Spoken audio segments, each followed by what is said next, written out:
Welcome to Now Serving a Site of Therapy, a client's introductory guide into the therapeutic world. Be sure to follow, subscribe, and comment on YouTube, Spotify, and Apple Podcasts. To schedule a therapy appointment, call us at 650-223-5065. For more information on this and other related topics, check out our blog at izzotherapy.com, where you can also contact us through our website. I'm your host, Dalton Huckabee, a licensed marriage and family therapist, and I'm grateful you joined me. Okay, so welcome to this week's episode of Now Serving a Site of Therapy, a client's introductory guide into the therapeutic world. Today, we are joined by Joe Gutierrez, who is a licensed marriage and family therapist. He brings a unique perspective to therapy through his background in international business and clinical training at Harvard, Santa Clara University, and Notre Dame de Namur. Joe also holds a separate license in substance use disorders, making him well qualified to support his clients with these challenges. Joe manages a private practice, and he shares his unique experiences and knowledge base in the role of a group supervisor at 2 agencies and is a frequent public speaker on substance use. Welcome to the podcast, Joe. It's lovely to have you, man, to discuss this important topic. There's so much information to it. Yes, thank you, Dalton. Thanks so much. And let me just kind of provide an introduction, an overview to what we're going to, for our listeners to know what we're going to cover over the next little bit. And so our main topics will be the following: what addiction is, so kind of putting some definition around that, and then exploring myths versus facts, because there are a lot of urban legends, not all of which are correct. I love exploring myths in prior episodes, right, on other topics. That's often one of the subtopics, is going over myths versus facts. And then touching on what cannot be ignored, which is the growing fentanyl crisis, and a really important component of the landscape in today's substance use. Absolutely. In the U.S. And then treatment and recovery. So what is substance use disorder? You'll hear me default to that nomenclature. We used to call it addiction. People are addicted. And with such terrible stigmas around addiction, we've shifted our language and nomenclature to be more sensitive to people suffering from, and suffering, I underline that, from substance use disorders. The terminology was changed in the DSM, which is our Bible for therapy, a number of years ago, which is good. The 50 Nation now calls it substance use disorder. And so you can have a substance use disorder. It could be mild. It could be moderate. It could be severe. You could be have a substance use disorder and be in remission. Early in remission, medium remission, or long-term remission. So it's both a medical and a mental health condition, which involves, changes in the brain and the function of behavior. So what basically happens is, if 2 of us go out to have beers one night, and one of us is predisposed, one of us have a family history of substance use disorder. Let's say I do. The chances are 40% likely that I would develop a disorder. It starts small. I need 2 drinks. I need 3 drinks. And all of a sudden, my friend Dalton needs to try to get me out of the bar because I'm on my 5th drink. It's time to go home, and I'm just getting started. So that's where we call you're crossing the line, and you no longer are drinking just to drink. And there's 2 phenomenons which are important here. One is that your body becomes physiologically dependent on alcohol. And no matter how hard you try, you have to have another drink. Your body is dependent upon, you become dependent. And the other piece is, which is very interesting, is that your neurons are rewired to require alcohol and substances. Same thing as with drugs. And so, Is that where you're talking about kind of like dopamine and serotonin? yes, Is that where that comes into play here? Yeah. exactly. And then it represents terrible cravings, like cravings that you need alcohol or drugs. Continued use, key key um, key indicators when you're working with someone. They have cravings. They're still using, despite negative consequences at home, on the job, friends, and family. And the more they drink, the more their tolerance for that substance increases, and they need more to get more.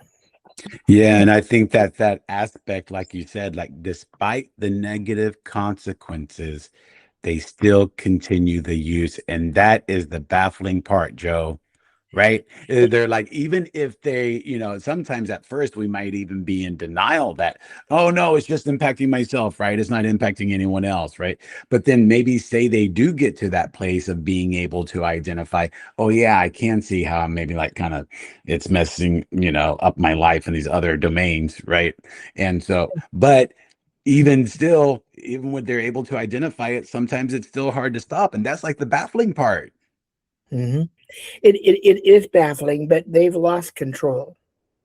And what people need to understand and be sympathetic with, it no longer is a choice. It's a disease. And that's part of the stigma we'll get into later. But common substances that are involved in addiction or dependence are alcohol, opioids, stimulants, cannabis, and sedatives. And please don't discount cannabis as being not a big deal. And please be aware that it's a gateway drug. You start there and move on. But more importantly,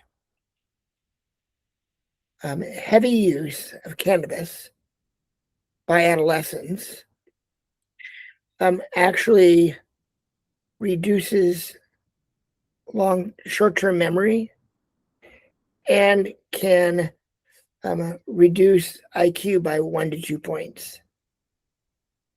I had a client, 15-year-old Boy Scout, Eagle Scout, straight A student from a single family, and they woke up one day, one morning in their car with a rifle in the back seat and 7 felonies.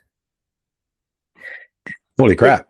It's really common to have people experience a psychotic break on cannabis. And so especially with the developing brain, you're saying, right? Like, yes, yeah. Because the brain's not fully developed until they're 25. Yeah. And when parents say, I'd rather have my kids smoke weed than drink alcohol, say not a good idea. Here's why. So yeah, that psychoeducation piece is so huge, right? And as you say, it's kind of like just to try to like normalize it and right, kind of like limit some of that, shame that might be around it too. Yeah, and then we talked a bit about the biopsychosocial factors. It's always good for a therapist. So important to know as therapists that 40 to 60% of the people we see will have either had in their past a substance use disorder or have a current dormant substance use disorder or a active substance use disorder. And so that's, and like I said, it's hereditary. So it's always good to do a genogram around, the history as far back as one can remember on both sides, with many factors, but certainly alcohol and drugs. Hey Joe, what would you say to this aspect? Speaking of the Geneagram, right, and kind of for those kind of listening, it's kind of like this family history, right, kind of diagram that kind of helps us connect some pieces, that way into this kind of family history, if you will. Yeah. And so, my question to you, Joe, is what would you say to this idea of like, say, you have two kids, two siblings growing up in the same household, they're both exposed to substance use in the household, even moderate, severe drug use, right, or substance use in the household, and one of the siblings grows up and has, a more of a substance use concern, if you will, whereas someone else might grow up and even from a young age to be like, nope, I don't. I saw the destruction that happens to my family. I don't want anything to do with it, and they don't even touch a thing. What would you speak to, like, kind of those two different types of responses in that situation? So interesting. I've had identical twins Wow, who even more fascinating. So I'm glad I identical asked. twins who have and it's you bring up an interesting point that's separate from the hereditary nature of the disease. But the dad or mom, whoever is the drinker, and in lots of instances, it's the mother who's the drinker and not the father. A lot of times people assume it's all the male. No, it's I not. mean, it was in my experience, but yeah, not always, Not, right? not, Yeah. not at all. And men take a bad rap. Um, but in this case, it's hard to say. Some of the socializing, some of the modeling, why do people turn out a little differently? Um, and I have the one twin who is struggling and struggles still and in and out of, being homeless, etc. And the other twin who will go have a beer with his buddies, but he can leave after the first drink. Yeah. But if you ever want to kind of like do an experiment, if you're at a wedding, step back as the people leave the dining room and watch. There'll be one or two people who are going from champagne glass to champagne glass, emptying, and those are people that have a substance use disorder and need more. It's a disease of more. I need more. Yes. Yes. Disease of more. Absolutely. So, anyway, going into myths now, um, addiction is a lack of willpower. Not at all. You know, their brains have been changed and their body has been psychologically, physiologically programmed to do anything to feel better. Anything. And that it can go down to stealing, going to Safeway and stealing alcohol or stealing money from friends and family. And you almost become someone else. You know what kind of makes me think about that, Joe, is like you said, when you say kind of like with substance use, it can be a disease of more, right? And so then, it kind of, it will, we require more in order to sustain those kind of same levels of like dopamine and serotonin, right? What do Mhm. you think about this aspect of like adrenaline? Like when you say like somebody goes to steal, right? And I know it's kind of still kind of maybe like an quote unquote addiction of sorts, right? Could be, but there's this aspect of, hey, they're really addicted to the adrenaline. So Right. right. You can kind of like in any kind of like addictive quality, it seems like there's this neuroadaptive consideration as far as like why it's that contributes to the behavior. Yeah, dog. That's a very good point. It's all about um, uh, the high and chasing the high, and the bar moves up, and you're still chasing the high. Um, then people have heard that people must hit rock bottom before they recover. Um, um, that's not true. I mean, oftentimes people hit rock bottom and stay there forever. If you The want way to, I've heard it before is like some people get off the elevator floor a little bit earlier than some people do. That I've heard it put that right? way. Yeah, exactly. That's exactly right. But early intervention greatly improves recovery outcomes. In terms of outcomes, we'll get to that later. Unfortunately, outcomes are relatively low. 15%, best 20%. And a lot of that has to do with people being ready and willing. Yeah. make an unwilling person get better. And they And have to want it, right? Like that willingness and to be ready to change and do something different. And yeah. and then the next myth is treatment does not work. Well, there's lots of evidence that shows that there are significantly improved recovery rates when someone is in a and it's important to specify this, a recovery program that fits them. This isn't an all one-size-fits-all business. Right. Different, and everybody's looking for something different in terms of their recovery. And it's important to meet them where they are and be aware of what their needs are. Yeah, you know what I even think about that too? It's kind of like we have all these therapeutic modalities, right? We have CBT, IFS, motivate, like, and we try different interventions with clients because we want to see which one they best respond to. So similar thing here, Yeah, right? Trying these different treatment models to see which one works best for the client. Yeah, and I love this fourth myth. It's only certain people or types of people become addicted. And it can affect all ages, all sexes, all income levels, all professions, and it's insidious. I have a client. I had a client. She was A+ student, 17-year-old high school young woman, blonde, overachiever, Life ahead of her. equestrian rider, and high school cheerleader. Great family, great friends, but she had a riding accident, and she got hooked on oxycodones. And then as a result, she got into heroin, and then got into slamming heroin. That's slang for injecting heroin. And when she came to see me, she was in such a bad space. She was so alone and so desperate. She wanted to stop, but she couldn't tell her parents. And she couldn't tell the school. And if she told her friends, they'd all abandon her and leave her, and she'd be fired from being a cheerleader. She was very alone. Wow.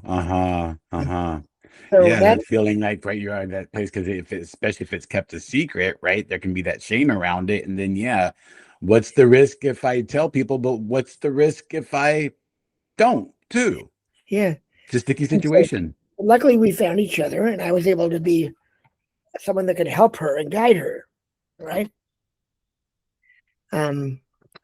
So the statistics for substance use disorders in the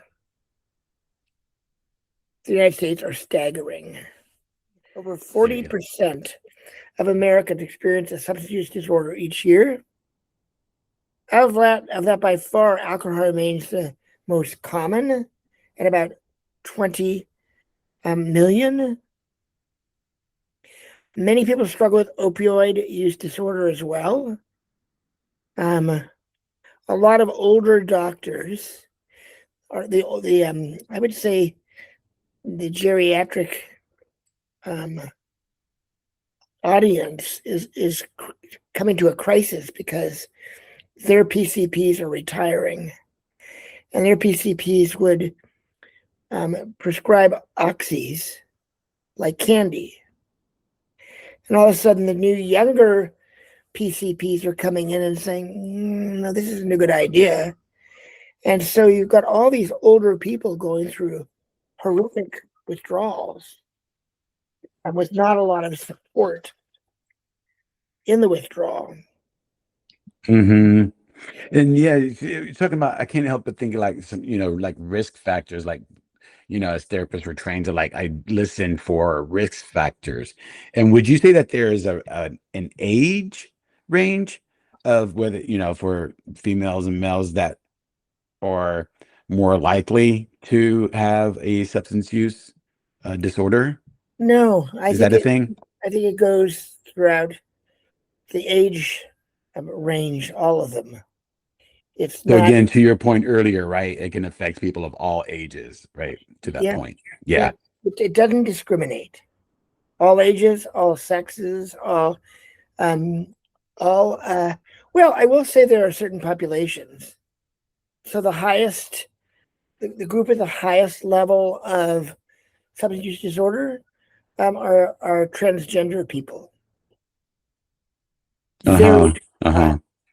because they're so disenfranchised from any group, even the mainstream LGBTQ group. Kind of, Yeah. it's really awful. But there are certain groups that are more prone.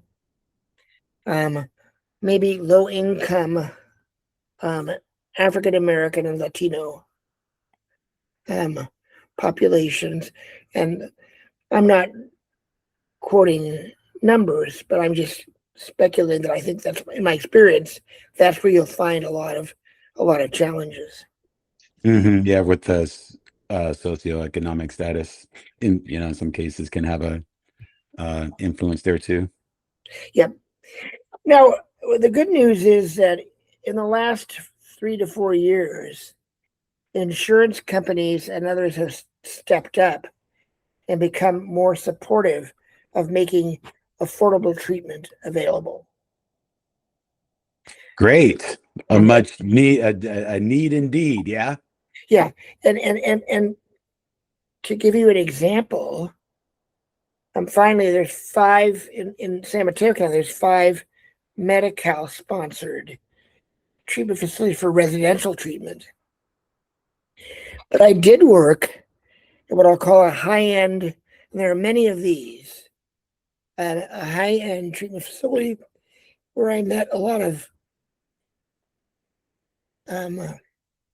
very famous authors, very famous actors, and then professional football players who got loaded up with oxys during the season and then had to get back on the field the next, and so they would go to residential treatment.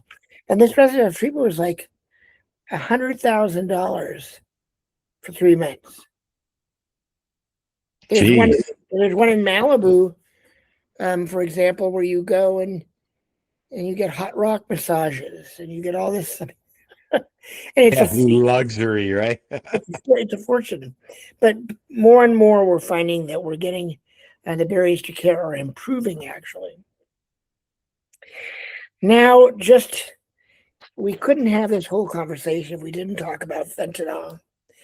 So fentanyl is traditionally a tranquilizer for elephants, Right. but it certainly has a tremendous high. And that's what draws people to want to try fentanyl. But it's got to be in teeny little doses. So imagine, salt.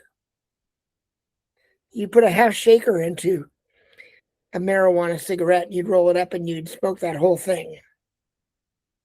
But with fentanyl, one kernel would send you over the moon high. Is that right? And so it's become a problem because a lot of dealers lace fentanyl with other things. And a lot of people overdose. They didn't ask for fentanyl. They didn't want to overdose. They didn't want to end their life. They didn't ask for any of that. They just got the wrong thing at the wrong time for the wrong person. Yeah. Yeah, And it's if sad. you can imagine how bad the epidemic is in the United States. So where I live, the 49ers stadium, the football stadium is the biggest stadium up here. What do you have, a Dodger stadium down there? Or what do you have? We have the Dodger Stadium down here. We have SoFi Stadium as well. Okay. So This stadium up here holds 49,000 people. So imagine that stadium full for the Super Bowl. Uh-huh. Then imagine that stadium empty. That's how many people die in the United States a year from fentanyl overdose. Wow. Wow. Hmm. Pretty profound. Yeah, yeah. It would, yeah, it's quite the tragedy. And like you said, the harm is that like you don't know what you're getting, right? That's the thing. And so Right. there's a high risk when we engage in the activity. And so even again, right, we might even have that information and it's like someone who's like active in the substance use, right? And they feel like, oh, okay, well, there's a risk involved, and yet again, sometimes they just still engage in that. It's that high risk behavior, Yeah. right? So, And sometimes, to your point, it doesn't end well, unfortunately. so you're right. And so, you know, that kind of describes why it's so dangerous, but what can you do to preventative measures? So Yes, exactly. I I always carry 5 naltrexone kits in my trunk of my car. Because if I see someone that's, overdosing, I can quickly administer this and they'll come right back. And I make it Nice. available to many people. Anybody that would like some is welcome to. There's also drug testing strips, and the more education that we can provide. I was a guest speaker at a high school, invited to talk about drugs and alcohol, and I spent the whole time talking about fentanyl and being aware of fentanyl. So I guess that moves us to, well, of course, the underscore there is early awareness and early intervention is always helpful. And then I guess we should really also think about uh, co-occurring disorders. So more often than not, AOD, substance use, addiction shows up with other diagnoses. So one might be depression and alcohol use. One might be anxiety and benzodiazepine use. One might be PTSD and opioid use. Another might be marijuana or cannabis-induced psychoses. And Mhm. integrated treatment is very important, and to decide what to treat first. Right, Or right. That's the age-old question, isn't it, Joe? yep, or treat them together. Now, if someone comes to me and they are so deep into their substance use that they have even problems operating on a daily basis, and they're so unstable, I need to get them stabilized. Then we can work on the depression. Then we can work on. Now, usually, alcohol, for example, will create the second diagnosis, which is type depression. Alcohol is a depressant, it's a downer, and so it makes people feel, we think of it as a celebratory event, right? Drink champagne. Yeah, there can be this like celebratory fantasy to it. Yeah, Yeah. but it's not true. It's like for someone with an addiction, it's like pouring um, kerosene on a fire. Now, rarely, and it's Like also drinking alcohol, if someone also has depression tendencies, drinking alcohol is like pouring kerosene on a fire. exactly. I love that. I like that description. Yeah, I Now, do too. Yeah. I usually alcohol comes first, and then comes depression. I've had a handful of cases. One in particular I can remember is there was terrible depression from early childhood trauma. Terrible depression. And finally, as a result, the person began to drink, and it made them feel better. And they drank more, and they drank more. Then they became addicted. But it was depression led to alcohol, substance use disorder, as opposed to drinking and then getting depressed because you're drinking too much. Right. So in that case, you might, if the client's stable, then maybe you can go work. You can work on the depression piece since that's what came first. Is that what you're saying? Yeah, exactly. Exactly.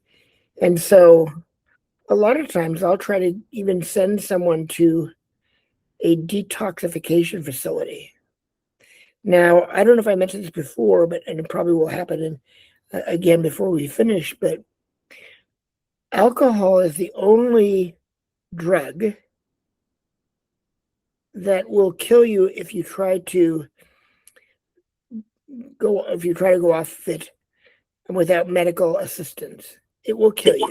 Yes. Yes. Cocaine, methamphetamine, crystal, heroin, none of the others will kill you. Those are horrible withdrawals. Nightmaric, horrible. Yeah, people can get, what do you call it? Like seizures or like, yeah, you need to go to a right? padded room, have someone to check, make sure you don't swallow your tongue, and but alcohol needs to be supervised and medication and until they get detoxed. And once you're detoxed, then you can think clearly. Thanks for tuning in this week. Be sure to check out next week's episode as we continue our discussion with Joe on substance use disorder as we explore treatment and recovery, harm reduction, three-legged stool, and positive reinforcements.